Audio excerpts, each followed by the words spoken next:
Nshuti bagenzi mutwumviriza turabaramukije. Intara ya Gitega yaratewe iteka mu kwakira indongozi z'u Burundi duhereye ku mukuru w'igihugu ivyegera vyiwe uko ari bibiri, abagize leta y'u Burundi bose n'abandi bategetsi batandukanye bari mu mwiherero muri komine ya Bukirasazi. Aho hari ku munsi wa kabiri igenekerezo rya 18 ndamukiza umwaka w'ibihumbi 2017.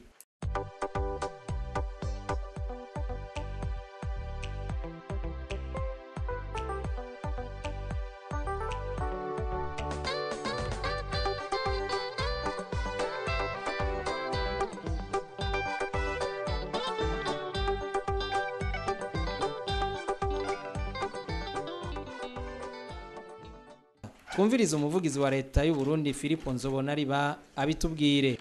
Byashoboye gushikwa ko mu ntamake nuko abarongoye ibisata byose by'ubutunzi, abarongoye amashira hamwe makuru ya leta ajya visi mitahe yigenga baronsa akaryo yukumviriza icese ivyo bashikiranganje babo bahora begeranya mu ntambamye, gutyo bakaba bagiye bazumvise ariho bari. Ku buryo rero n'impanuro batekerewe ntibazitekerewe umushikiranganje wenyene, zatekerewe umushikiranganje nabo nise ukuboko kuryo kwiwe mu gikorwa kiniki. Ku munsi ugira kabiri uyo mwiherero wabandanirije ku kirimba c'umukuru w'igihugu Igitega. Abashikiranganje bari bitavye uyo mwiherero urongowe na nyene icubahiro Petero Nkurunziza. Twumviriza umuvugizi wa leta y'u Burundi Philippe Nzobonariba abitubwire. Uno munsi abashikiranganje basubiye barakorana uho bari bonyene kugira ngo basubire banoganze ivyavuzwe nijoro, bari kumwe n'abayobozi bakora kuri bisata, hanyuma kandi nabo bongere batange idonido ivyaranguwe muri uwo mwaka wose uheze 2016.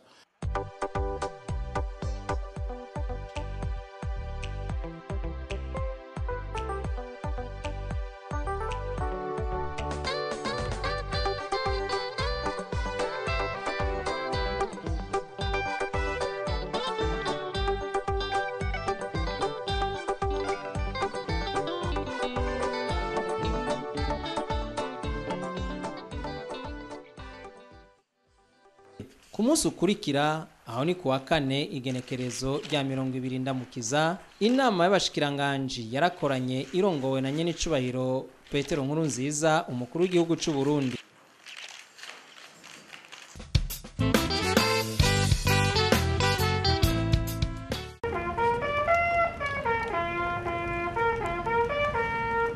Aho hari ku munsi wa kane igenekerezo rya 19 ndamukiza, aho umukuru w'igihugu ari kumwe n'umutambukanyi wiwe bugurura icese ihuriro ry'urwaruka umwaka w'ibihumbi 2017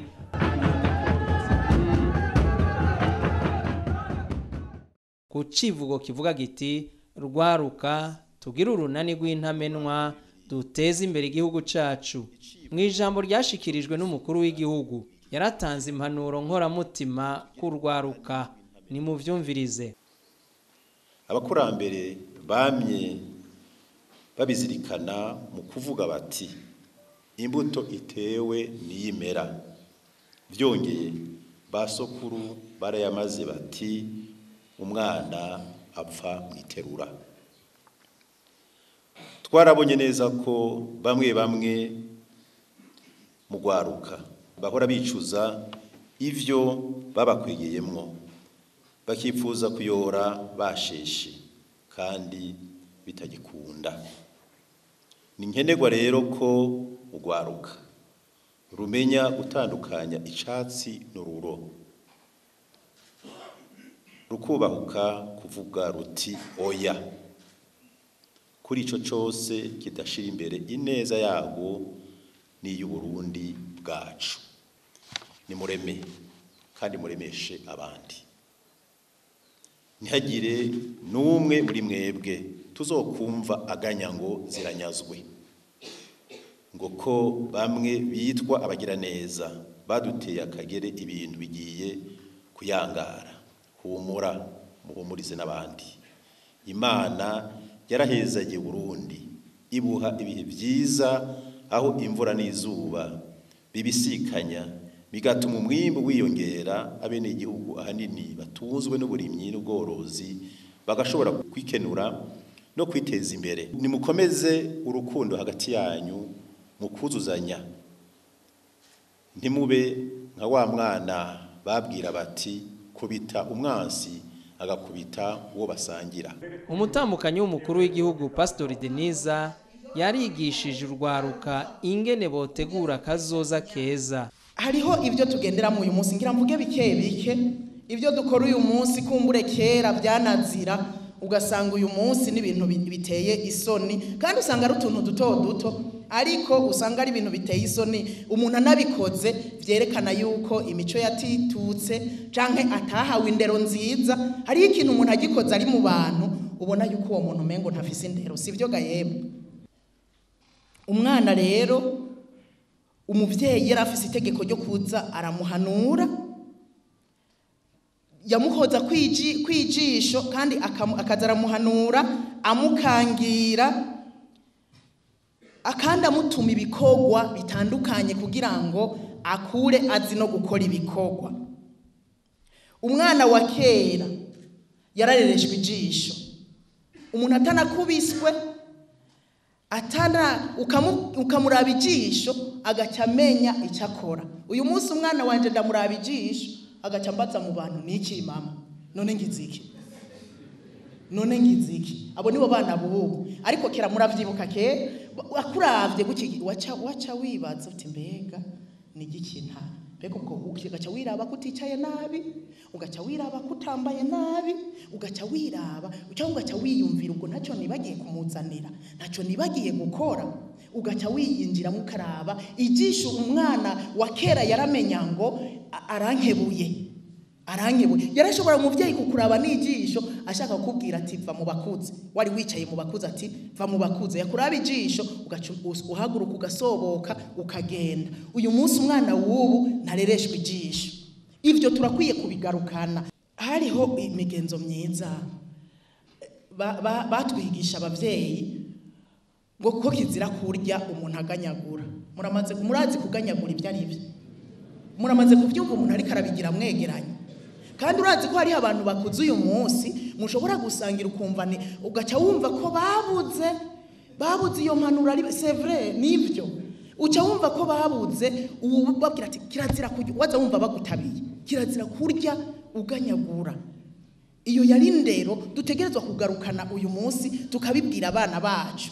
Canke kugufungura uvugana indya mu kanwa carazira, ariko uyu munsi mama nifungurwa mu kanwa ukazubona biciriye no ku bantu, Ivyo rero nk'abavyeyi tubigarukeko, tubibwira abana, abikoze umuhanura kiri karabikora. Nukuri aba bana bakaba batinya guca hejuru y'abantu, ugasanga umuntu ariko arafungura amuciye hejuru, ugasanga umuvyeyi amuriye hejuru, mbere ariko aragenda gutora ibintu hariya. Twebwe twagira ubuntu tukaba dufise n'amameza ngo uwo ariko arakurira hejuru akatora ikintu hariya imbere.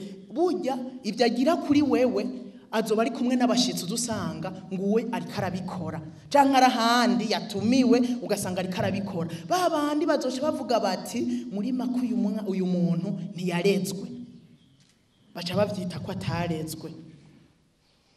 Iki kijana no guca hejuru y'abantu, gusonera abantu bakuze, guca hejuru y'abantu naho boba bicaye, guca hejuru y'abantu. Naho nyene uyu munsi hariho nukuri ingeso mbi yo guca hejuru y'abantu, umuntu akagenda yemye imbere y'abantu, ugasanga nta rupfaso nashizemwo imbere y'abantu. Ahubwo nari maze imisi ntanga icigwa, reka ncishe ko na gatoye. Nta mukobwa yoza hano n'umusore umwe, umusore umwe ababangutse baze hano n'inkumi. Shaka umukobwa yarezwe aca imbere y'aba bantu, urabona aho sinda kubikubwira, urabona ko ari abanyacubahiro.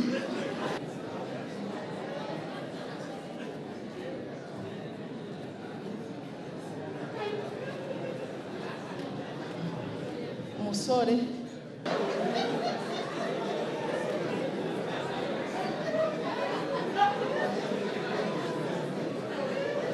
ninde yomurusha? Mu bisanzwe mu rupfasoni rwa kera cyarazira ko umuntu umumama aca hejuru y'abantu canke umupapa mugabo canke cyane cyane umumama aca hejuru y'abantu adafashe impuzu kuko kubera iki ushobora kuzirekura igahitana ikirahuri cy'abantu. Umukobwa w'umufasoni aramutse nyakubahwa umushikiranganji nawe nyene yapfukamye. Bimwe tujya guhindura tugira amafyere y'abana bo uzibona abandi ngo kazibona ingumu nizo basigaye baramukanisha ivyo ugasanga twabirahuye kumbe ibyacu barabikunda yarabaramutsa kujya kuri wacu bakabikunda. Rero turamukanye neza. Kutamenya ibihe nagahombe gakomeye cyane no guhomba ngidasanzwe. Uri umurundi kubera yuko Imana yaremye uburundi ukaronka uvukira ukaronka naho bagutwarira imbanyi sivyo aho hose n'ahantu bafise imico n'akaranga gatandukanye n'ibindi bihugu Imana yaremye ku isi. Ni ingabire, umuco ni ingabire, akaranga ni ingabire, uzuraba umuco utari gwawe ugiye kuwinjiramo uratanga. Kandi ahantu usanga hageramiwe mu bijanye n'imico hamwe n'akaranga n'ahantu mu bisagara kuko ni rencontre y'abantu benshi cyane bafise imico itandukanye kisi frotte sipika bisaba kuba maso imwe ubutunzi ndero imwe ubutunzi. Nashaka kugira ngo ikintu cyose uvuze kirarema sibyo ijambo rirarema. Hari amajambo urekeye kuvuga kubera yuko arema bishasha n'ayandi dukwiye kuvuga kuko arema bishasha kandi bibi.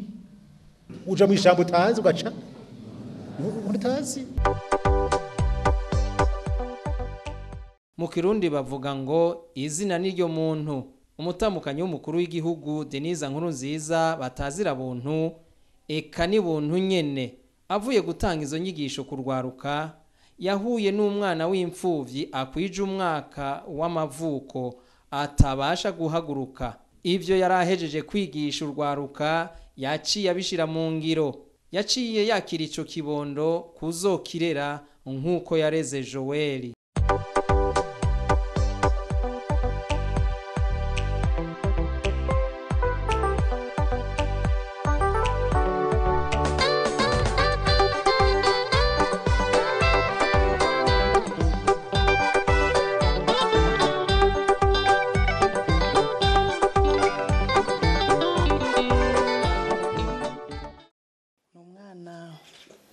Batuzaniye ku munsi wa mbere arafise abo bavukana batatu. Wa mbere afise imyaka 10, umukurikira 8, umukurikira 6 n'ubu rero afise umwaka umwe n'igice.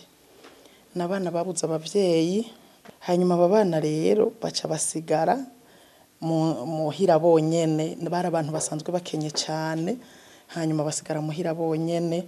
Ako gakuru kaguma kamuhetsa uyu imisi yose bakaba ntibafise ba nyinabo canke ba yinasenge barabuze umuntu numwe abatora kakaguma kayerera kaja gusega indya kamuhetse bwose buri kumwe. Hanyuma rero baca baza aho nyanicubahiro umukuru w'igihugu ari karatanga ibifungurwa.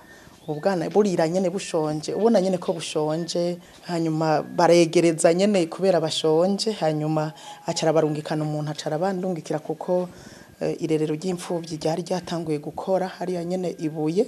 Uyu rero dusanga murabona namwe afise umwaka n'igice angana uku ntiyavura ntashobora guhagarara ku mwaka n'igice kubera nyene yabuze ibyo afungura urumva ntiyakuze neza. Hanyuma duca tura mu muryango twumvikanye n'uwo twubakanye turiyumvira tuti Imana yagiriye neza Joel akava mu mubiri yarafise akagira umubiri muzima agakura akavyibuha. Turiyumvira tuti tumwiyegereze ko Joel yakuze ubu n'ubundi kandi amukurikiye Joel turizera ko azova nk'umuntu muzima akaba inkumi nziza kaja kwishura. Rero ubuntu twagiriwe nuko tubihuriza ko twese hanyuma uwo twubakanye n'abana n'abana ubu byarababayemwo baranezererwa kurera abana b'imfuvyi cyane cyane iyo babonye umwana afise ibibazo nabo urabona ko bibakoze ku mutima.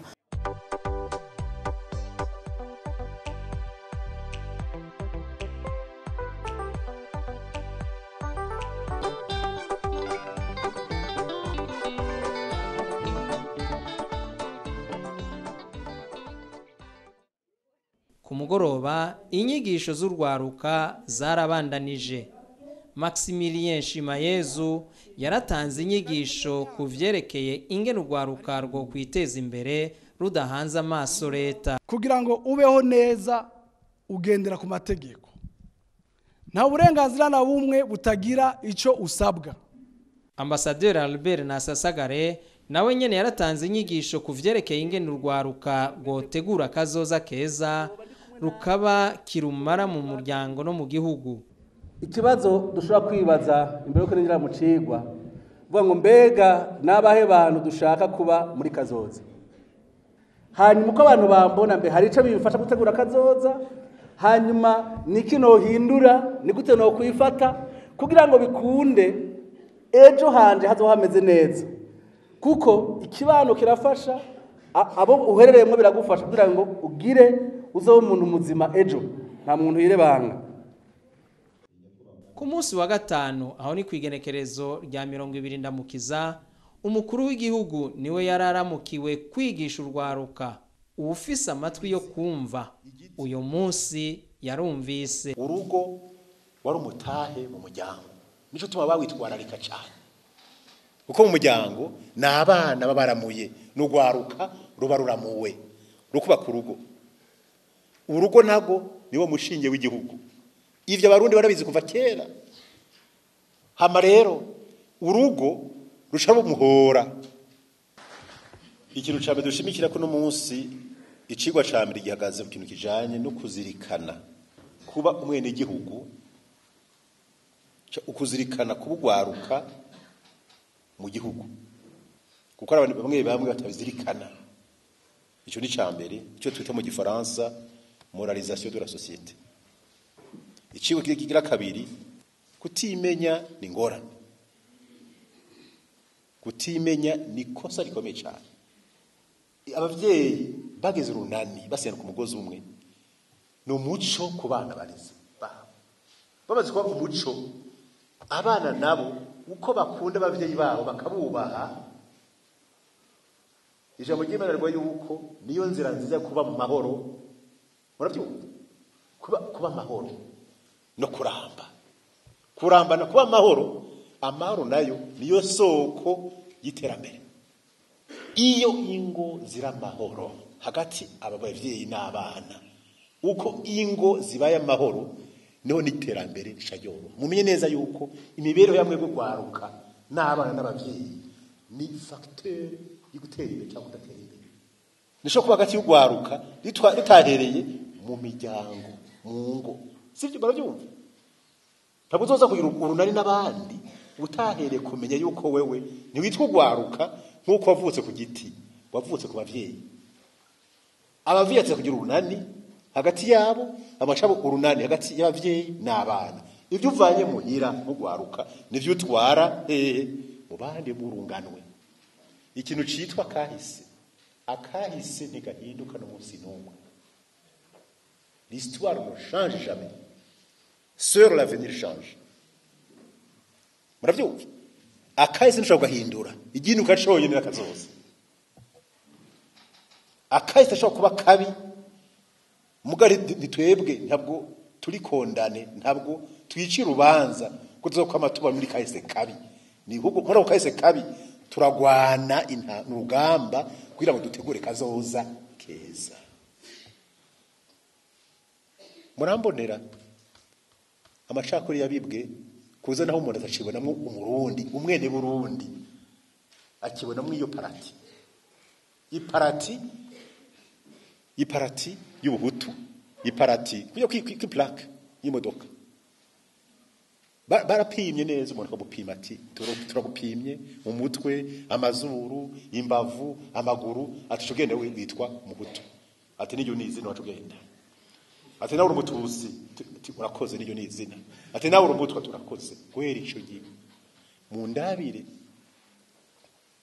ico byasambuye ari ku miryango original ya yindi tuzi kuko twese turafise basekuruza nico tubabwira yuko rero kuba umwene gihugu nishobora kuba umwene gihugu udafise umuryango uvamo nico ubunya abantu barabaye barasambutse ku buryo basambuye ndumva ari gusambura yabandi gusambura umuryango igihugu nico twese kitureze tuvuze yuko Imana ari umuremyi w'ijuru n'isi n'Uburundi burimwo ibi byose dufise byose mubona si mwebwe mubaye mu Burundi bwa mbere haciye imyaka amamiliyoni n'amamiliyoni mu Burundi buriho ni muri aba mbere kandi muri n'abanyuma uko mwabusanze niko muzobusiga Uburundi zokwamaho abantu bararengana ivyo zo kubitahura mu kurengana kwawe kuri ino si ngaha mu Burundi nta kintu wosiga cerekana ko abayeho nk'igihugu cyo kwanjanjwa kuko nta yindi ngabire uzoronka iva ku Mana isoba igihugu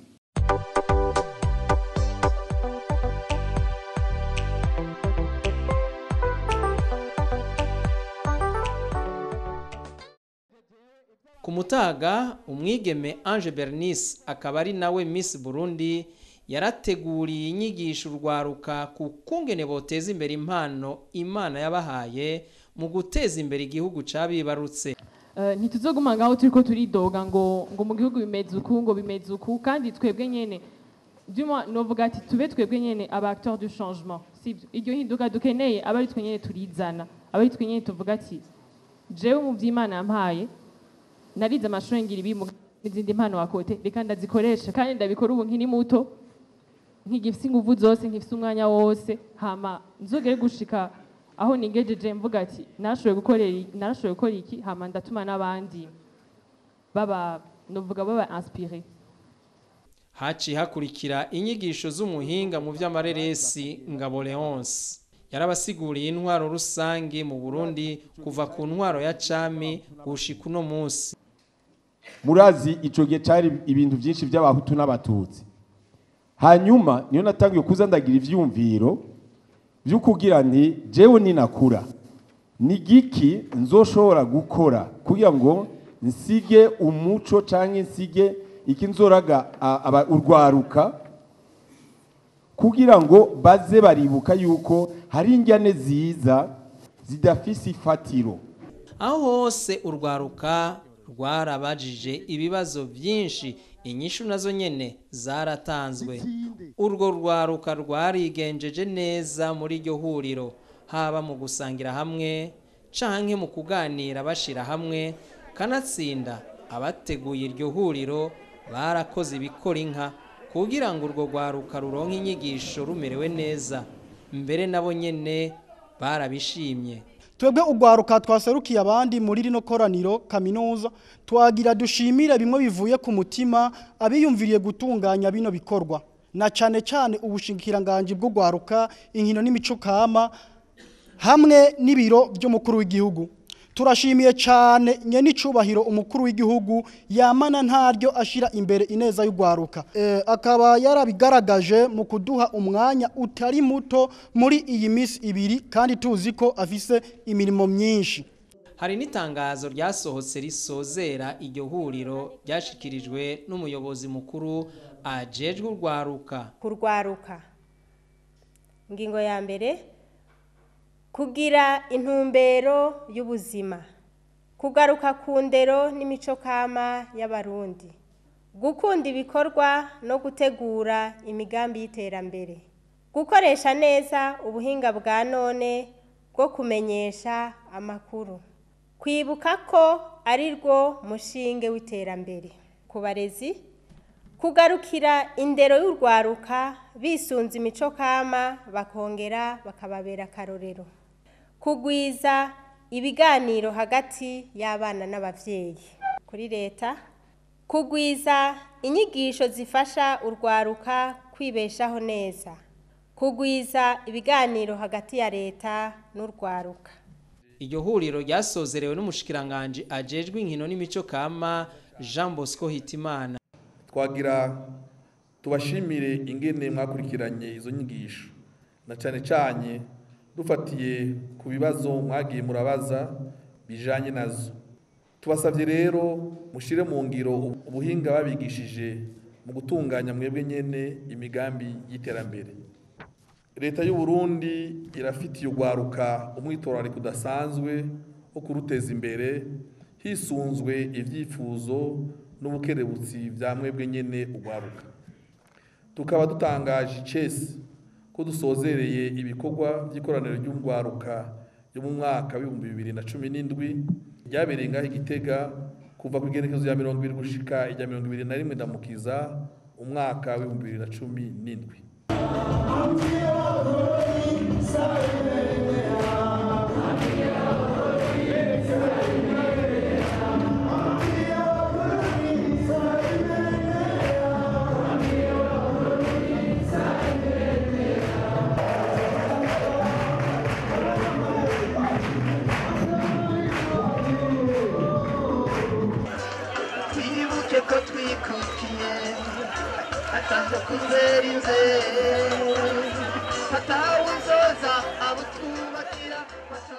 Bukeye bwaho aho ni ku munsi wa gatandatu urugwaruka rwarerekanye yuko rwanyuzwe n'inyigisho rwaronse mu kwitaba ibikorwa rusangi rwifatanije n'umukuru w'igihugu ku kibuga c'umupira w'amaguru c'Igitega.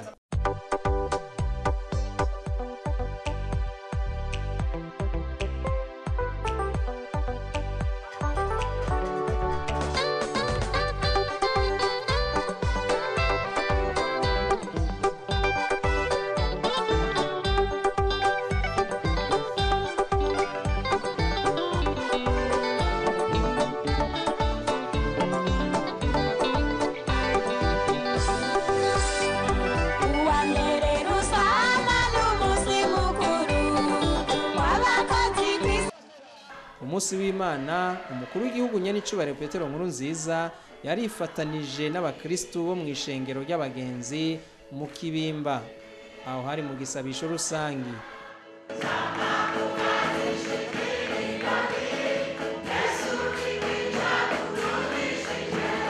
Hari n'ibindi bikorwa vyakozwe muri iyo ndwi iheze mu ntara ya Gitega. Mu gihe Sebarundi ariko aratanga imfashanyo muri komine ya Gitega zone Mungwa, icegera ca mbere coco cari muri zone ya Mubuga muri komine ya Gitega nyene, nayo icegera ca kabiri naco cari muri komine ya Taba. Umukuru w'igihugu ari kumwe n'umuryango wiwe bama batanze akarorero keza ko kurima no korora kijambere. Aho ni muri komine Nyarusange.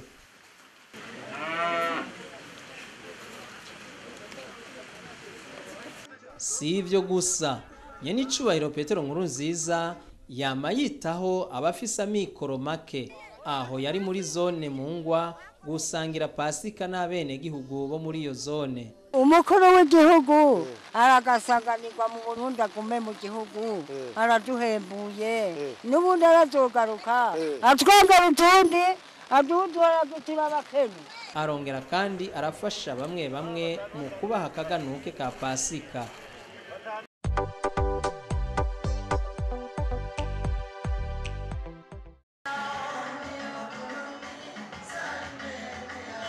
Harabaye n'inkino z'umupira w'amaguru ni mwirabire namwe Haleluya FC umurwi usanzwe ukinamwo President Nkurunziza. Izo nkino zikaba ziri mu bituma bene gihugu basubiza hamwe.